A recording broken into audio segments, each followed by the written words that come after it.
감사합니다. 오늘 우리에게 주신 말씀은 마가복음 10장입니다.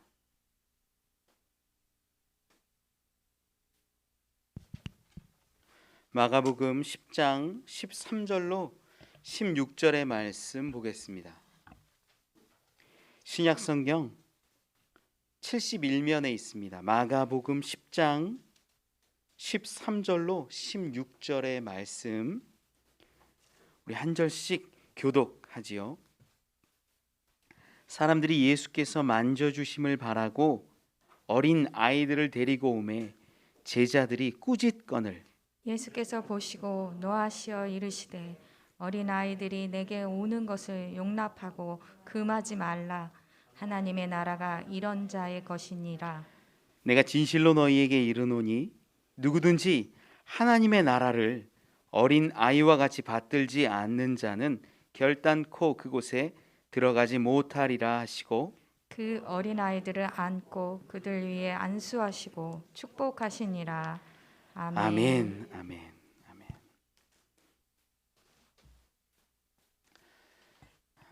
할렐루야. 감사합니다. 우리 옆에 있는 분들하고 한번 인사하시죠. 잘 오셨습니다. 환영합니다. 축복합니다. 네.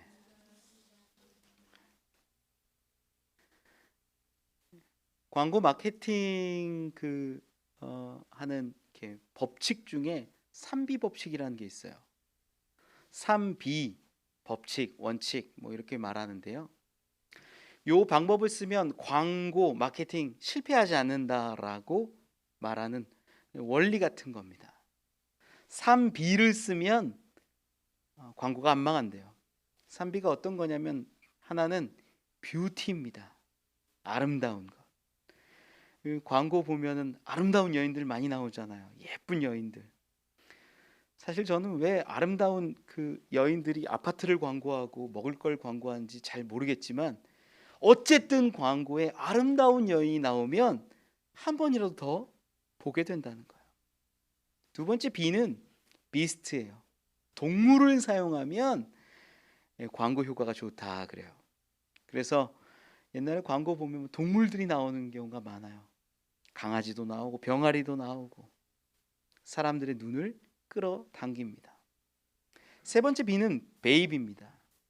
어린 아이가 나오면 어린 아이를 바라보게 된다라는 거지요. 정말로 웬만큼 나쁜 사람이 아니고서는 어린 아이가 활짝 웃는 그 모습을 보면 마음이 열리게 돼 있어요. 우리가 무방비 상태가 돼서 광고의 의도를 가진 사람이 우리 마음의 벽을 허문 상태로 샥 다가올 수 있다는 거죠. 그래서 광고가 성공한다라는 이야기를 합니다. 아이가 나오는 그 순수한 모습은 우리 마음의 벽과 담을 허물 때가 분명히 있어요. 그 이유는 그 아이의 미소 가운데 어떠한 계산이나 어떠한 숨김이 없이 순수하게 그저 웃기 때문입니다. 오늘 본문에 보면 어린아이들을 바라보고 화내고 꾸짖는 제자들이 나와요. 그런데 이 예수님의 제자들이 어린아이들이 예수님께 나오는 걸 보고 꾸짖거든요. 그때 예수님이 그 제자들을 보고 또 꾸짖고 화내고 분노하는 장면이 오늘 본문이에요. 참 재밌죠. 사람들이 어린아이를 데리고 예수님께 나와서 좀 만져주셨으면 좋겠다, 안수해 주셨으면 좋겠다, 축복해 주셨으면 좋겠다라는 마음으로 나오는데 제자들이 꾸짖는 거예요. 야, 돌아가. 가까이 오지 마.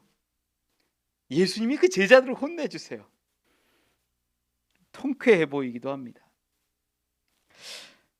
사실 제자들의 입장에서 예수님이 이 복음을 전하시고 말씀을 선포하시고 아이들을 만나는 요 장면을 좀 재구성해 보면 이 통제하고 제한했던 것도 이해는 갑니다.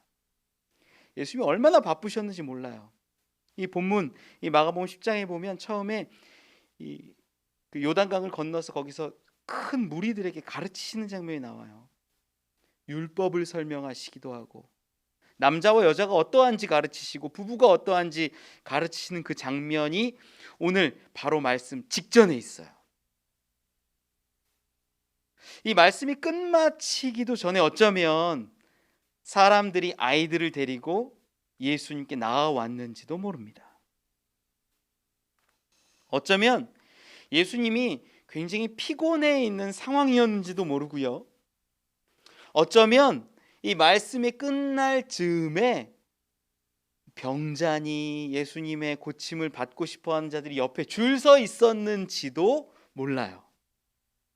예수님 워낙 인기도 많았고 선지자라 여기는 사람들이 많았으니까 예수님 한번 보려고 만져주심 한번 구하면서 찾아온 사람이 워낙 많았던 거죠. 제자들의 입장에서는 이 수많은 군중들을 통제해야 했을 수 있습니다. 예수님이 이렇게 바쁘신데 어떻게 다 만져줍니까? 아니면 줄을 서십시오. 저기 병자들이 있는데 그 뒤로 줄 서시면 됩니다 라고 말하고 꾸짖었을지도 몰라요.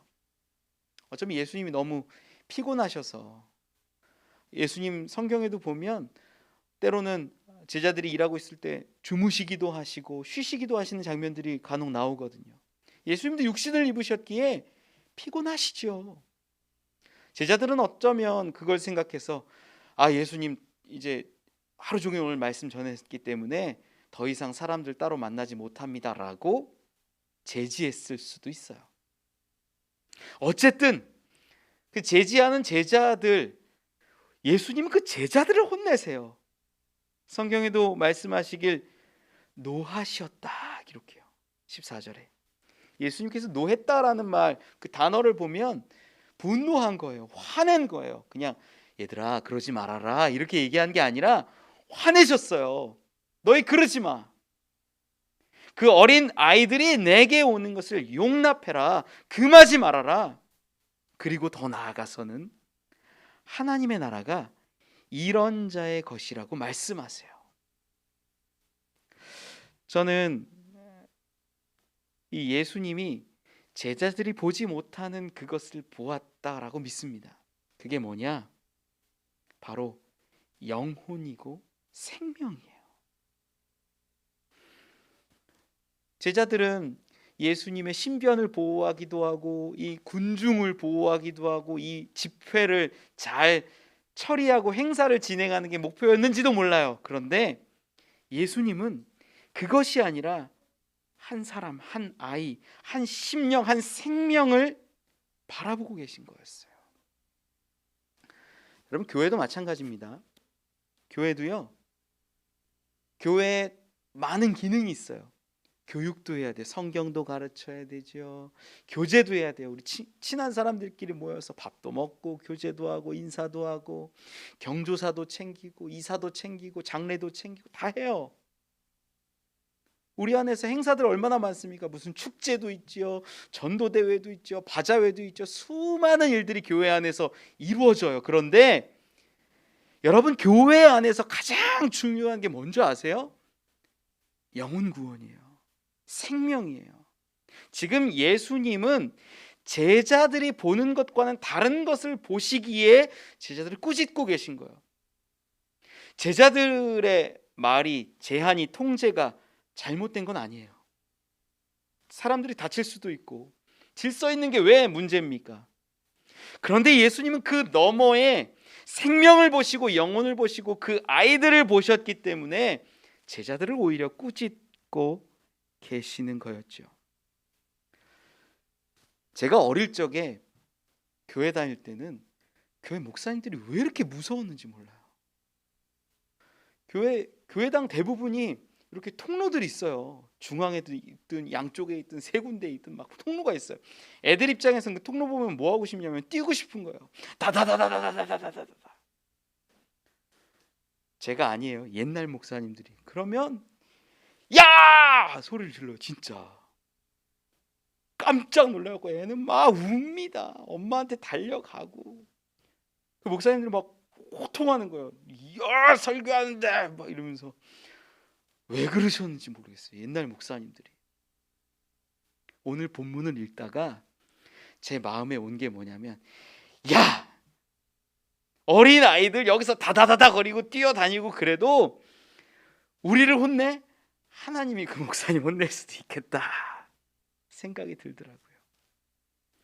여러분, 뭐가 먼저냐면요, 예수님도 지금 이 자리에서 율법을 강론하시고 사람의 살아가는 모습을 강론하시고 부부가 어떠한지 남자 여자가 어떠한지를 말씀하고 있는 가운데 아이들이 오는 거 막는 제자들을 혼내고 계신 거예요. 어쩌면 율법보다, 그 율법을 강론하는 것보다, 가르치는 것보다 더 중요한 게 하나 있다면 영혼 구원이라는 거예요. 생명을 구하는 거예요. 저는 우리 교회도 그렇고 여러분도 우선순위를, 본질을 먼저 잘 잡을 수 있기를 원합니다. 어린 아이, 오늘이 어린이 주일이거든요. 어린이 주일이라 제가 1부 때 그랬어요. 오늘 교회에서 어린아이들 행사하는데 설교를 짧게 하겠다고. 그러니까 뭐 박수를 치고 막 아멘 하고 막 깜짝 놀랐어요. 아, 설교 짧은 게 그렇게 은혜인 거구나. 지금까지 목사님만 몰랐던 그 설교를 짧게 하겠다고 얘기하니까 막 엄청 좋아하시더라고요. 오늘 2부는 상관없으니까 길게 할까요? 짧게 할까요? 좀 짧게 하려고 합니다. 어린아이와 같은 모습이 뭔지를 알면 하나님의 나라, 그곳에 들어가는 백성, 그곳의 주인도 알 수 있어요. 좀 그 말씀을 함께 은혜 나누어 보죠. 첫 번째는요, 어린아이처럼 주를 받아들이라는 겁니다.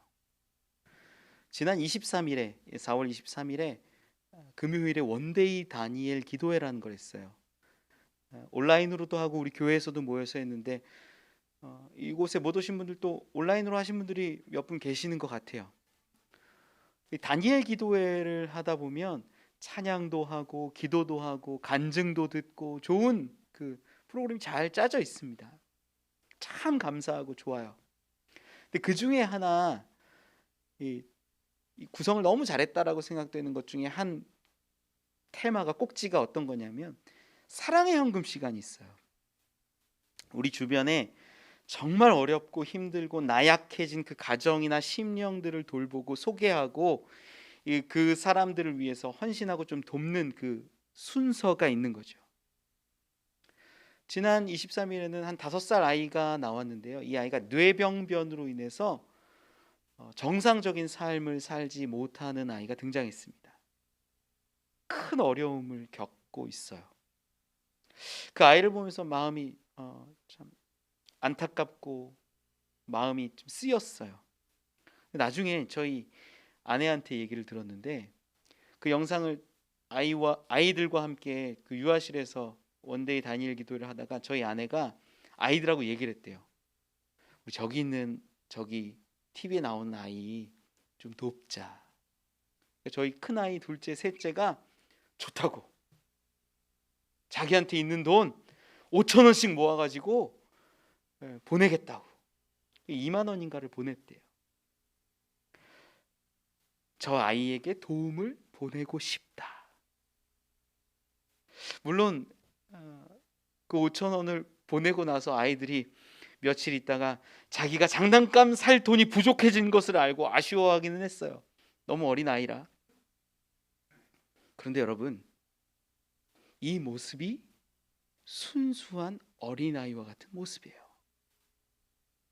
어려움을 보았을 때 돕고 싶어 하고, 아픈 사람들을 보며 가슴 아파하고 손을 내밀 수 있는 모습이 진짜 어린 아이와 같은 모습이라는 거예요. 요한복음 6장에 보면 오병이어라는 기적, 유명한 기적이 나와요. 남자 어른만 5,000명, 부녀자까지 다 합쳤을 때 기만 명 되는 수많은 사람들 가운데 예수님이 이 떡과 물고기 조금 가지고 나누어 주셔서 먹이신 그 기적이거든요. 그 가운데 말씀 가운데 이런 기록이 있어요. 제자 중 하나 곧 시몬 베드로의 형제 안드레가 예수께 여짜오되 여기 한 아이가 있어 보리떡 5개와 물고기 2마리를 가졌나이다. 그러나 이것이 그것이 이 많은 사람에게 얼마나 되겠삼나이까? 이렇게 묻는 거예요. 사실 이 상황과 시대를 좀 우리가 추론해 보면 도시락이 수만 명 가운데 단 하나만 있었을까요? 저는 그렇게 생각하진 않아요. 물론 모든 사람이 도시락을 가져왔다라고 얘기하는 건 아닙니다. 동네 사람들이 다 모여서 정말 예수님의 말씀을 들었을 거예요. 수만 명이 모였다라고 한다면 이 동네 저 동네 사람들이 다 모였어요. 멀리서 온 사람도 있어요. 어떤 아이가 야, 선지자라 보이는 예수님이라는 분이 이 동네에 왔대. 우리 가서 말씀 들어보자. 우르르 다 몰려가지 않았겠습니까? 그 중에 어떤 집은 야, 도시락 싸줄 테니 가서 먹고 잘 듣고 와라. 좋은 얘기 배우고 와라. 혹은 부모와 함께 자식 손 붙잡고 가지 않았겠어요? 남자만 5천 명이 있는 그 현장이라면 말이지요. 그 가운데 정말 도시락 하나만 있었겠냐? 저는 그렇게 생각하진 않아요. 추론하진 않아요. 그럼에도 불구하고 예수님이 도시락이 필요하다라고 말씀하실 때 그것을 사심 없이 가장 먼저 내놓은 것이 자기가 먹을지 못 먹을지 계산하지 않고 그저 가져온 아이가 어린 아이였다라는 거예요. 여러분, 진짜 믿음은요, 계산하고 하는 게 아니라 주가 필요하다라고 할 때 주님 제 거 드릴게요 라고 하는 그 고백과 나눔이 믿음이에요. 어린 아이와 같은 믿음은 그래 내가 나중에 장난감 못 살 거 같아, 그거 생각 안 하고 아픈 아이가 보이고 어려운 사람이 보이고 불쌍한 사람이 보이면 내 것 꺼내서 내어주는 게 그게 어린 아이의 눈높이요 믿음이요 신앙이라는 거예요. 오직 어린 아이가 순수하게 주님을 받들어 그대로 섬기는 거죠. 오늘 본문에 보면 15절 말씀에 누구든지 하나님의 나라를 이런 어린 아이와 같이 받들지 않는 자는 결단코 그곳에 들어가지 못하리라 말씀해요. 받들지 않는 자, 받들다라는 표현이 나오는데 이 받들다라는 게 마치 이렇게 섬김 같은 이미지를 가질 수 있어요. 그런데 원어적으로 보면 이 헬라어로 데코마이라고 얘기해요. 데코마이. 영어 성경에는 어떻게 번역됐냐면 리시브예요. 리시브. 받다, 영접하다, 취하다, 이런 단어를 쓰고 있다는. 그게 무슨 말이냐? 어린아이가 하나님의 나라를 받아들였다라는 거예요. 영접했다라는 거예요. 취했다라는 거예요. 그대로 그것으로 받았다라는 걸 얘기하는 거예요.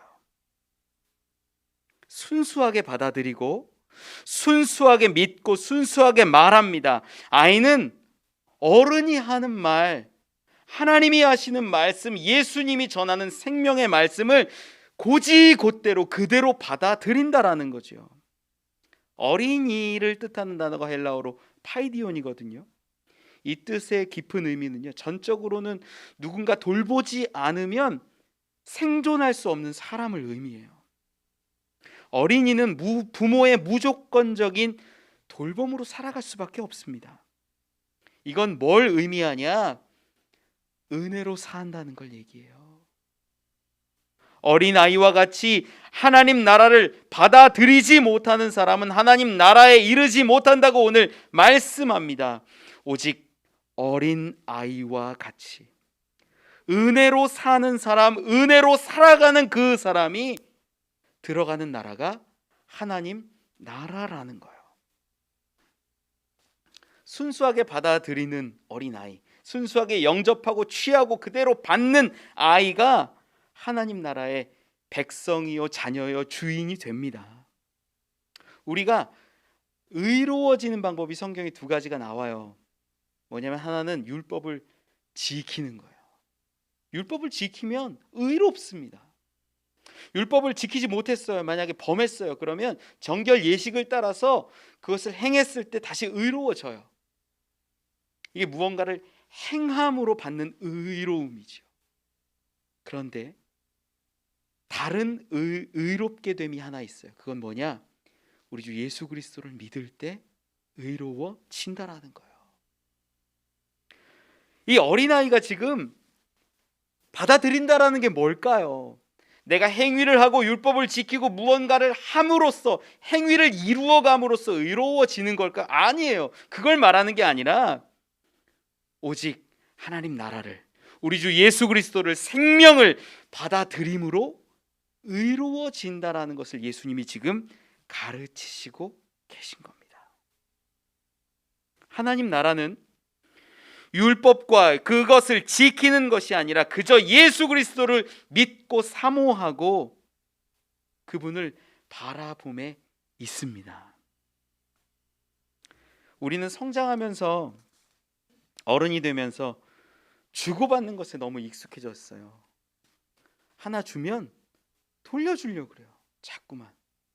그게 인지상정이라고 얘기하고, 하나 받으면 하나 꼭 갚아줘야 될 것 같아요. 세상의 법칙이에요. 좋은 사람들이죠. 하나 받으면 하나 주고. 그런데 하나님의 법칙은 그렇지 않습니다. 하나님의 법칙은 그저 주시는 것이 하나님의 법칙이라는 거예요. 부모와 자식 간에 있어서 자식이 부모에게 무언가를 주었기 때문에 부모가 자녀에게 줄까요? 아니에요. 저도 아이들하고 놀다가 티격태격 하다가 제가 한 대 빵 맞고 저도 막 눈물 흘리고 피 흘려도 다음날 되면 아이에게 제일 좋은 것으로 먹이고, 제가 먹지 않더라도 그 아이에게 양보하고 아이에게 줍니다. 왜요? 아이와 제가 부모 자식의 관계이기 때문이에요. 저는 여러분들이 어른들이 갖고 있는 지식, 율법으로 의로워지는 것이 아니라 어린아이와 같이 예수 그리스도를, 복음을 믿고 받음으로 구원받는 자들이 되기를 원합니다. 그게 지금 주님이 말씀하시는 하나님 나라의 주인, 하나님 나라의 자녀, 그 특징이라는 거예요. 우리 주 예수 그리스도를 구주로, 구원자로, 메시아로, 그리스도로 인정하고 선포하고 믿으세요. 오직 그것 하나면, 순수하게 받아들이는 믿음 그거 하나면 우리는 구원받고 하나님 나라에 임하는 줄 믿습니다. 두 번째 은혜 나누길 원하는 것은 예수께 나온 자가 안수와 축복을 받는다라는 거예요. 제가 고등학교 때 학교에 딱 갔는데 담임 선생님이 앞에 딱 서 있고 태극기가 있고 한쪽에는 급훈이라는 게 있어요. 급훈. 교실에 급훈이 있어요. 너무 고리타분한 급훈 중에 하나가 하면 된다였어요. 왜 그걸 그렇게 많이 쓰는지 모르겠어요. 고등학교 때 시각으로 봤을 때입니다. 제가 왜 그걸 그렇게 많이 쓰는지 모르겠어요. 하면 된다. 그거 누가 몰라요? 배고프면 먹으면 되고 졸리면 자면 되고 하면 되잖아요. 예. 사고 싶으면 사면 되고 하면 된다라는 거 다 아는데 왜 그걸 급훈으로 쓸까? 고등학생들 관심사가 대학 가는 거잖아요. 야, 대학 가면 돼. 이게 뭐 틀린 말이에요. 대학 가면 된다. 공부하면 된다. 그게 뭐가 틀려요? 마음에 와닿지가 않았어요. 하면 된다라는 그 급훈이. 근데 조금 어른에 가까워지고 나서 보니까 하면 된다라는 말이 된다에 초점이 있는 것이 아니라 하면에 초점이 있더라고요. 여러분, 우리에게 주어진 진리 같은 것들이 정말 많아요. 예수 믿으면 구원받는다. 아멘. 2명, 3명. 예수 믿으면 구원받습니다. 진짜예요. 그게 진리거든요. 성경이 정말 수없이 얘기하고 있는 진리거든요. 예수 믿으면 구원받는다. 근데 세상 사람들 안 믿어요. 그렇죠? 신기하죠?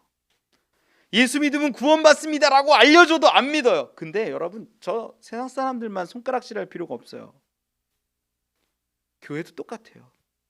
기도하면 응답받습니다. 그런데 안 믿어요. 기도 안 해요. 말씀 읽으면 눈이 열립니다. 얘기해줘도 안 해요.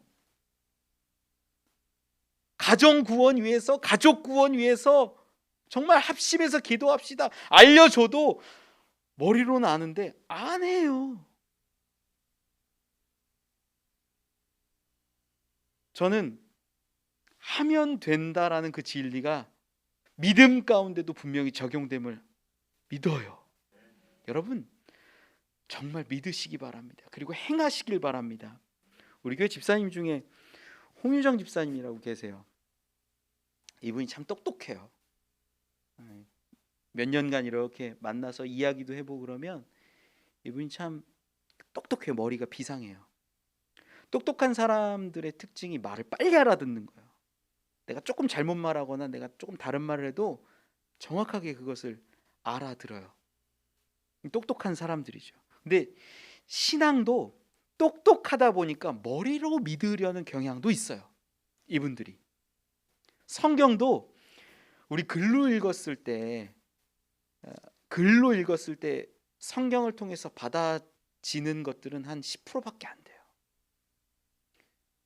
세상에서 가장 성경을 글로 읽었던 사람이 간디예요. 간디. 좋은 철학 서적처럼 읽었어요. 예수는 믿지 않았는데 성경을 머리맡에 두고지 않을 정도로 간디가 그렇게 읽었죠. 성경도 눈으로 본다고, 글씨로 본다고 하면 이해되는 것이 10%밖에 안 되는 거예요. 그런데 영안이 열리면, 성령을 받으면 성경이 보이기 시작해요. 이분이 이제 예수님 믿기는 하는데 체험도 없고 마음도 불편하고 어려움이 많은 거예요. 제가 이분 놓고 오랫동안 기도를 했죠. 이 집사님이 좀 하나님의 살아계심을, 역사하심을, 능력을 경험했으면 좋겠다.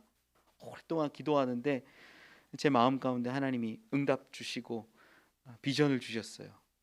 그래서 제가 이분한테 얘기를 했어요. 집사님, 기도로 좀 세웠으면 좋겠다. 집사님, 중보기도를 좀 맡아서 하시지요. 나중에 제가 들은 건데 그 중보기도 하라는 말이 저는 그거 못해요. 제가 무슨 중보기도요. 이러면 시험 들어요. 별의별 마음들이 다 들었던 거예요.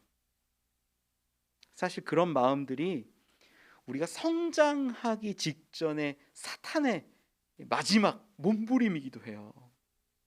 하나님 뜻을 따라가기 직전에 우리를 들었다 하는 것들이 굉장히 많아요. 제가 가만히 있었어요. 아무 말 안 하고.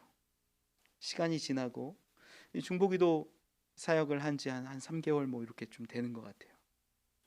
이제서야 기도하면 열매 맺고, 기도하면 응답하고, 기도하면 역사가 이루어지고, 기도하면 능력이 임한다는 걸 조금씩 보기 시작한 거예요. 적어도 내가 기도할 땐 안 되던 것들이 누군가 위해서 기도할 때 되는구나. 그러면요 기도의 방법이 달라져요.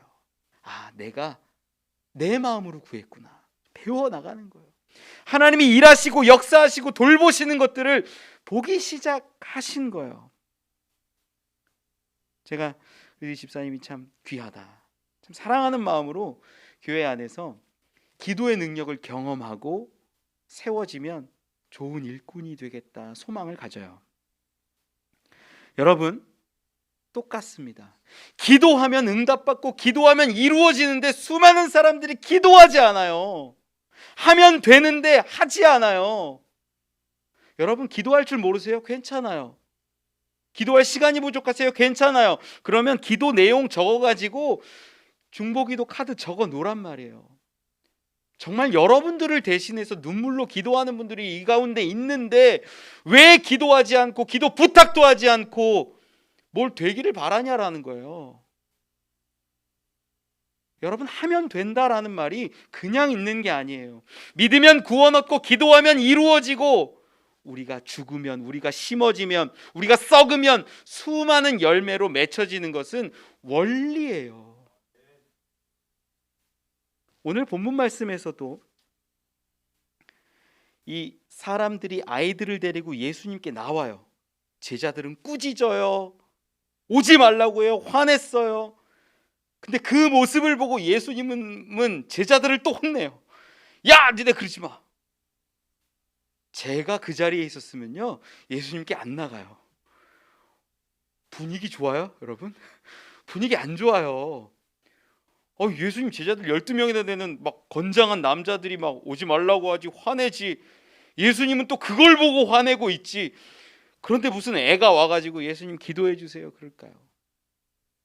그런데 오늘 본문에 보면 그럼에도 불구하고 상황을 넘어, 문제를 넘어 예수님 앞에 나아가 예수님께 안수받고 축복받는 아이들을 볼 수 있다라는 거예요. 여러분, 꾸짖음 당해도, 분위기가 험악해져도 와서 주 앞에 무릎 꿇고 예배하는 것이 은혜됩니다. 축복됩니다. 구원됩니다. 생명됩니다. 옛날 목사님들이 아이들 막 꾸짖고 화내고 하셨어도 끝까지 붙어 있었던 아이들이, 은혜 받은 아이들이 너무 많아요. 여러분, 동일해요. 제가 여러분을 노하게 할 수도 있고 여러분 마음 상하게 할 수도 있어요. 제가 여러분 막 상처받게 할 수도 있어요. 그럼에도 불구하고 목사님 보고 나오는 게 아니라 그 상황을 넘어, 문제를 넘어 하나님 앞에 나와 무릎 꿇고 기도하고 간구하는 자에게 하나님이 안수하시고 역사하시고 축복하시는 줄 믿으시기 바랍니다. 저 때문에, 누구 다른 사람 때문에 마음 상해서 교회 안 나오고 그런 거 하지 마세요. 그럼에도 불구하고 나온 사람 하나님이 복을 주세요. 오히려 하나님이 이 목사님 같은 사람들, 목회자들 더 질책하면 질책하시겠죠. 제자들 질책하셨던 것처럼 말이요. 생명이 중요한데, 영혼이 중요한데 너는 지금 무엇 하느냐? 목회한다고 질서정연하게 하고 살아 행사하냐? 그거 아니다, 이거예요. 여러분, 저를 넘어서 하나님께 나아오시길 바랍니다. 우리 섭섭한 마음, 심란한 마음, 문제와 상황 넘어서 하나님께 나오시길 바랍니다. 그때 하나님이 안수하시고 축복하세요. 부모도 마찬가지요, 아이도 마찬가지입니다. 구하는 자가 얻습니다. 젖을 달라 외쳐야 얻을 수 있습니다. 울어야 하나님이 풍성히 주십니다. 우리의 상황도 문제요, 다가가지 못하는 마음도 문제입니다. 우리를 꾸짖기도 합니다. 사탄은 우리 마음을 흔듭니다. 가지마, 너가 갈 자리가 아니야. 그래도 나오세요. 그게 은혜 받는, 축복 받는 길이라는 거예요. 마태복음 11장 12절에 기록합니다. 세례 요한의 때부터 지금까지 천국은 침노를 당하나니 침노하는 자는 빼앗느니라. 구하는 자가 얻어요. 천국은 내가 끝까지 나와서 간구하는 자에게 임합니다. 막 구하세요. 막 바라세요. 그 가운데 하나님의 뜻이 합당하면 이루어지고 또한 분명히 이루어집니다. 이제는 나아가는 자가 되십시오. 상황을 넘어, 문제를 넘어, 꾸짖음을 넘어 오직 예수님은 제자 너머의 어린 아이 그 생명을 보셨어요. 하나님은 목사의 가르침을 넘어, 설교를 넘어, 마음 상함을 넘어 한 사람, 한 영혼, 한 생명을 지금도 돌보심을 저는 믿습니다. 오직 하나님 앞에 나아가는 저와 여러분 되기를 축원합니다. 말씀을 맺습니다. 요즘에 딩크족이라는 게 있어요. 딩크족, 더블 인컴, 노 키즈, 이 단어를 줄인 건데요, 약자인데요. 2배로 벌고 아이는 갖지 않는다라는 의미입니다.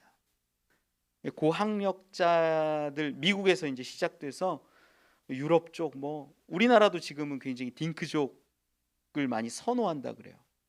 돈은 같이 많이 벌고 맞벌이하고 아이는 갖지 말자. 이게 세상의 물질 가치관이 사람들에게 심어놓은 굉장히 큰 사기입니다. 사기. 내가 중요하니까, 내가 제일 중요하니까, 야, 내가 행복하면 됐지. 뭐가 상관이야.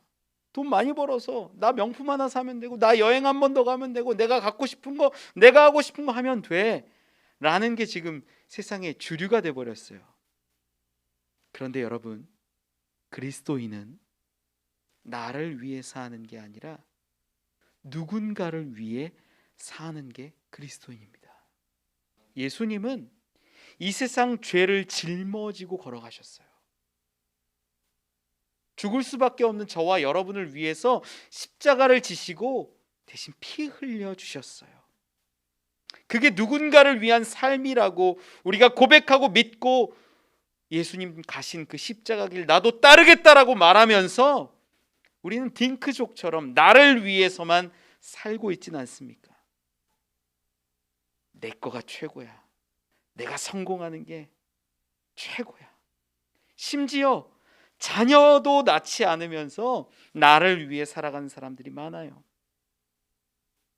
여러분, 예수님처럼 누군가를 위해 사십시오. 특별히 다음 세대를 위해, 자녀들을 위해 사십시오. 이제 어린 아이를 위해, 어린 아이들의 영혼을 위해 그들을 살려내는 교회, 그들을 세워내는 가정들이 되기를 원합니다. 그들에게서 우리는 순수한 믿음을 보고 배울 수 있어요. 어린 아이가 있는 교회가 어린 아이들을 통해서 믿음이 이것이구나, 순수하게 받는 것이구나, 이것을 깨달을 수 있어요. 우리 주 예수 그리스도를 아이처럼 받아들이고 믿는 자가 되십시오. 그리고 주 앞에 나오기를 소망하고 사모하는 사람들이 되십시오.